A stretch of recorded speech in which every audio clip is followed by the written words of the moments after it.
ही समीक्षा यासाठी आम्हाला समीक्षा करावी लागेल की हे जे काम आम्ही हाती घेतलेलं आहे, आमचा उद्देश, कामाचा उद्देश काय असला पाहिजे हा मुद्दा.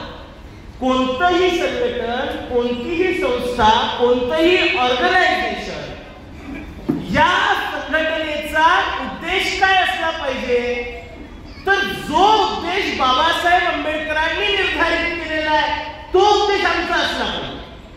हमारा कोई अलग कोई उद्देश नहीं है, कोई ऑब्जेक्टिव नहीं होना चाहिए. हमारा ऑब्जेक्टिव बाबा साहब आंबेडकर ने जो ऑब्जेक्टिव निर्धारित किया हुआ है वही हमारा ऑब्जेक्टिव होना चाहिए. अलग से कोई हमारी औकात भी नहीं और हम कोई ऑब्जेक्टिव रख भी नहीं सकते. क्यों? तुम्हाला थोडंसं वाईट वाटेल, काय औकात नाहीये. आज संबंध महाराष्ट्रामध्ये बौद्ध विहारांची अवस्था जाऊन बघा, मग तुम्हाला कळेल. मोठ्या आनंदाने आम्ही लोक बुद्ध विहार बांधतो आणि बुद्ध विहार बांधल्यानंतर ती चावी कुणाकडे ठेवायची, अध्यक्षाकडे ठेवायची की सेक्रेटरीकडे ठेवायची, इथून माहित नाही. मग त्या विहारामध्ये फुल कुणाला दिलं, कार्यक्रमामध्ये शाल कुणाला दिली, मग कुणाचं नाव घेतलं. चाराने देणारे लोक 1 रुपयाचा हिशोब विचारतात.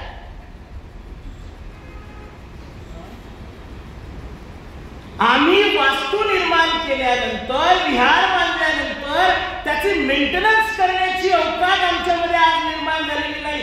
70 वर्षानंतर बाबासाहेब आंबेडकर असताना या देशामध्ये आमचे अधिकारी नव्हते.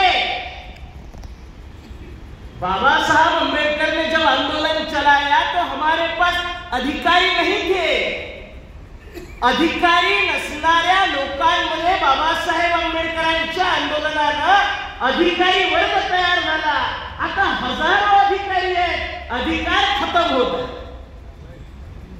हजारो अधिकारी आहेत आणि अधिकार जे बाबासाहेब आंबेडकरांनी आम्हाला दिले होते ते अधिकार समाप्त होत चाललेले आहेत. हे एसीच्या हवेला बसून काम करणारे लोक आंदोलन चालवू शकत नाही.